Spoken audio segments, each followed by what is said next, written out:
Is it possible that even the Buddha, the awakened one, the fully enlightened being, had things he could not do? And if so, what does that say about our understanding of power, wisdom, and spiritual truth?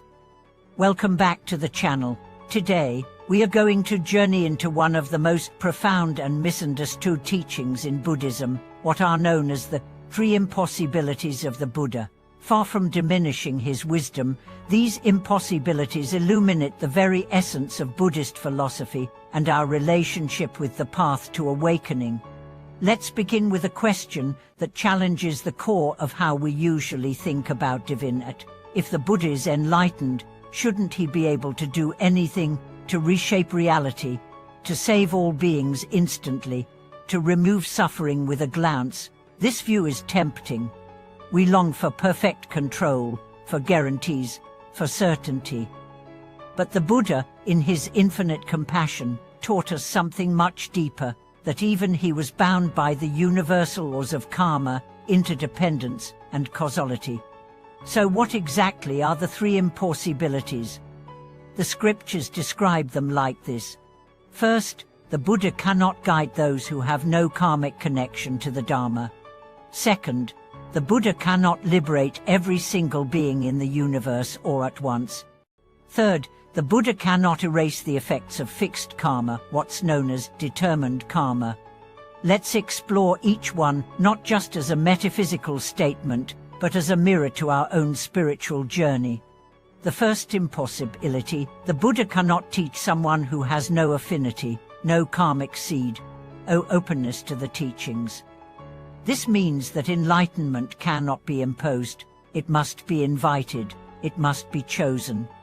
No amount of wisdom, no power of persuasion, no miracle can pierce a heart that is entirely closed. And this is not a flaw in the Buddha. This is a revelation of one of the most beautiful truths in Buddhism: freedom. You are free to awaken, or not. The path is always open, but never forced. The Buddha meets you where you are, but only when you're ready to walk. This impossibility also reflects the law of causes and conditions. A seed cannot grow in stone. The ground must be tilled, the rain must fall. In the same way, a mind must be prepared, a heart must be softened. The student must come with humility, curiosity, and a willingness to let go of old ideas. If you've ever tried to help someone you didn't want to be helped, do you understand this? No matter how wise your advice, it falls flat when the other person isn't ready. This truth invites us to practice patience, compassion, and above all, non-attachment to outcomes. Now let's move to the second impossibility. The Buddha cannot liberate all beings simultaneously. He can show the path, illuminate the truth, even demonstrate the results, but each being must walk the path themselves. Liberation is a personal journey. It cannot be outsourced. This impossibility may seem disappointing at first, or wouldn't an enlightened being save everyone at once? But when we reflect deeply, we see its beauty. Because liberation that is forced is not liberation at all. To be free, you must choose freedom. You must face your illusions, your fears, your attachments, and slowly, patiently, peel them away. Even in the Buddha's lifetime, not everyone was awakened. Some walked beside him and remained blind. Some heard the Dharma and still turned away. Others, touched by a single word, transformed overnight.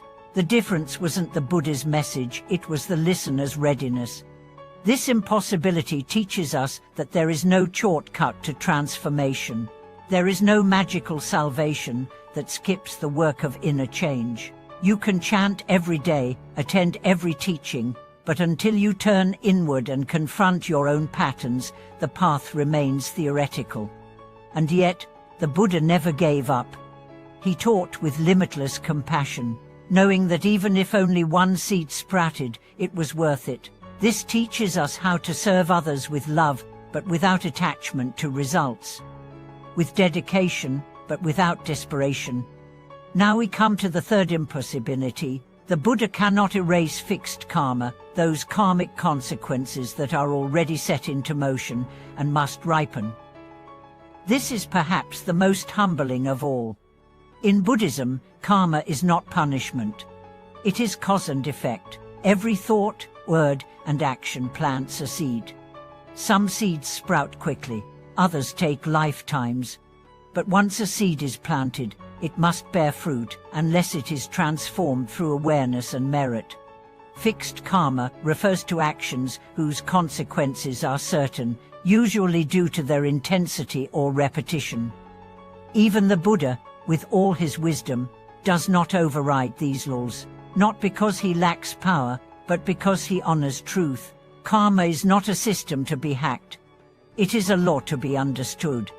This impossibility reminds us that we are responsible for our lives, not in a punitive way, but in an empowering way. You are not a victim. You are a gardener. Your current reality is the result of past planting, and your future is shaped by what you plant today. If you suffer now, don't despair. See it as a ripening. Accept it. Learn from it. Let it refine you. And most importantly, change what you are planting going forward. Through right view, right action, and right intention, you can soften future suffering and nourish future peace. Understanding the three impossibilities doesn't limit our faith, it refines it. We stop waiting for miracles. We start becoming the miracle. We stop projecting power onto others. We start cultivating wisdom within ourselves. Now let's explore how these teachings apply to our daily lives. Imagine someone in your life is struggling. You want to help. You offer advice, support, resources, but they reject it. They spiral deeper. You feel helpless. But when you remember the first impossibility, you realize you cannot force readiness. Your job is not to save, it is to love, to wait, to offer the light, again and again, without expectation. Or perhaps you've been on a spiritual path for years, and yet you still feel stuck. You compare yourself to others who seem more advanced. You wonder, why haven't I awakened yet? The second impossibility reminds you, the path is personal. There is no single timeline. Don't chase enlightenment as a trophy. Walk the path with sincerity, and let the fruit ripen in its own time. Or maybe you're carrying a heavy burden, a past mistake, a deep regret, a pain that won't release. The third impossibility teaches you, you may not be able to erase the past, but you can illuminate it. You can meet your karma with wisdom. You can turn pain into purpose. Each impossibility is actually a doorway to empowerment. They guide us away from magical thinking and toward ethical living. They take our focus off trying to control reality and place it on embodying truth. They also invite us into a deeper kind of reverence for the Buddha, not as a cosmic fixer, but as a mirror of awakened possibility. He's not a magician, he's a map, and the map only works if you walk it. So what does this mean for your practice?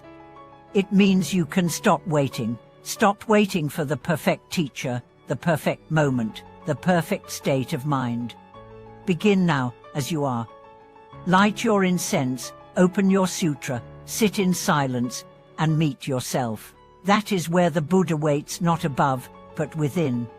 And when you feel discouraged, remember the impossibilities are not limitations, they are invitations. They remind us that awakening is not about being rescued, it's about remembering. Not about escaping karma, but transforming it. Not about bypassing suffering, but walking through it with courage, clarity, and compassion. This is the real power of the Dharma. It doesn't promise ease, it offers freedom. It doesn't grant immunity, it grants understanding. It doesn't deliver perfection, it nurtures presence. Let us now take a deeper breath and settle further into what these three impossibilities are truly pointing toward, not just cosmic limitations, but spiritual principles that mirror the very structure of reality. If you reflect carefully, you will begin to see that these impossibilities are not obstacles, but sacred boundaries that protect the freedom, integrity, and dignity of the path itself.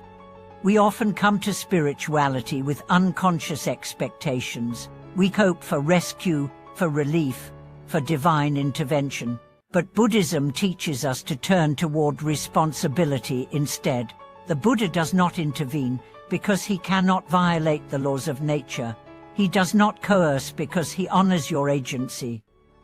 He does not erase karma because he honors your potential for growth. This is an advanced kind of compassion, a fierce compassion.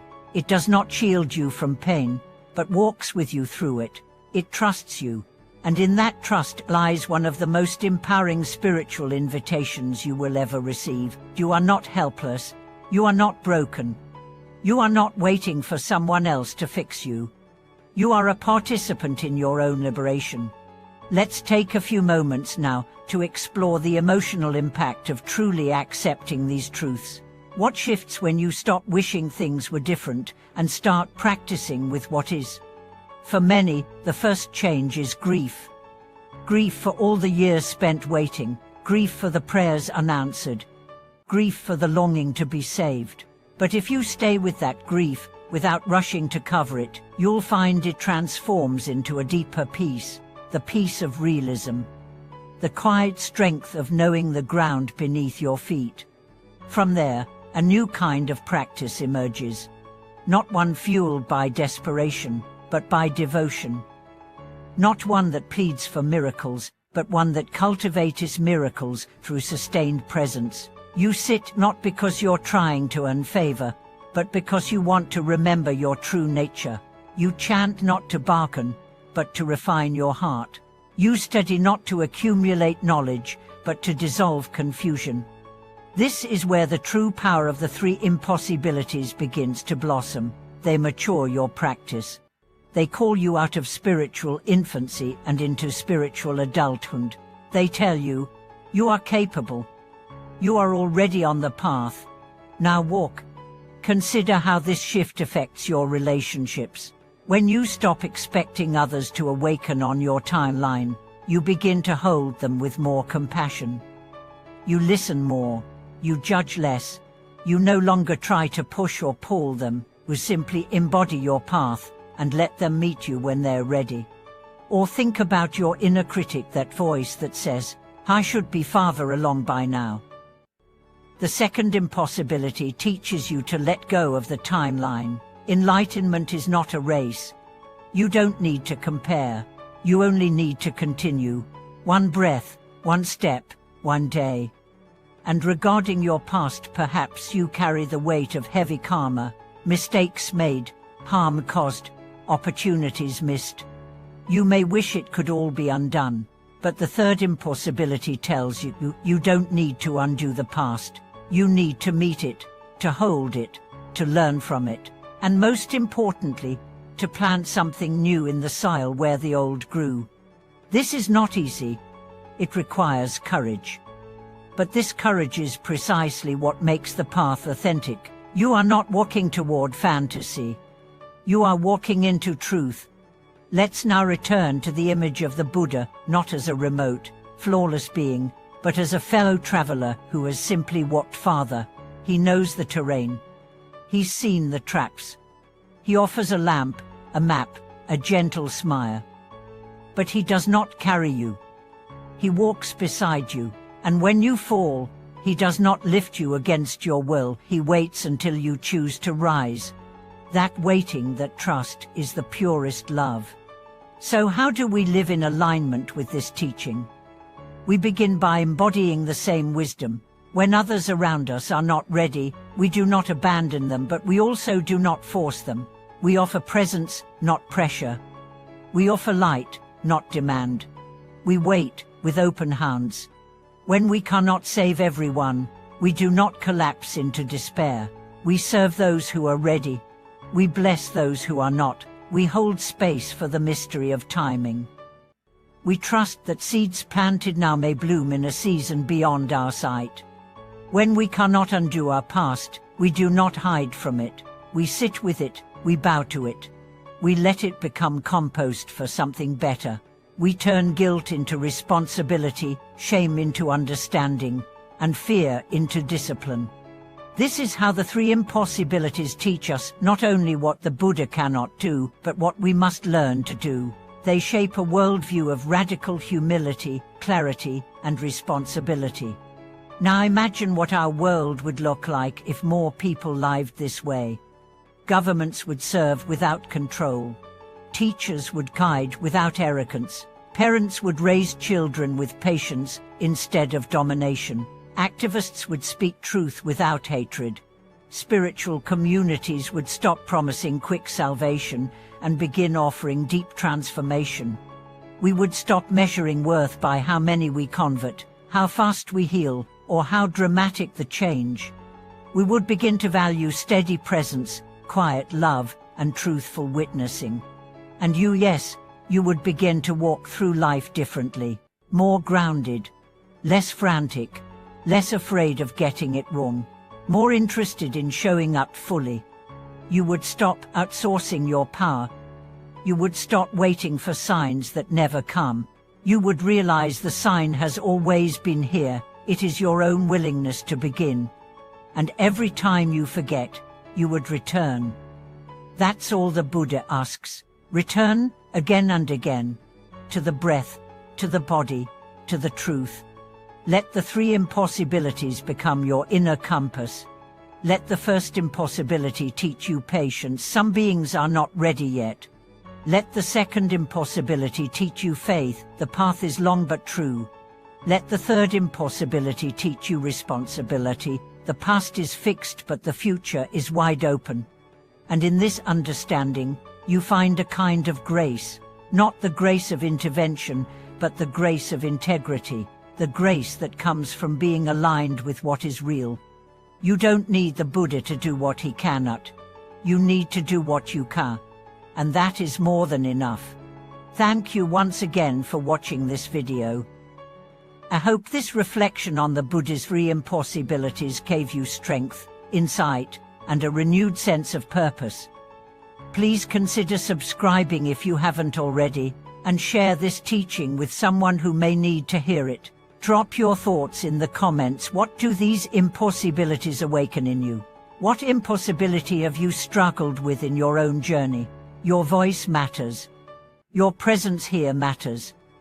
Until next time, walk gently, live truthfully, and return often to your inner path.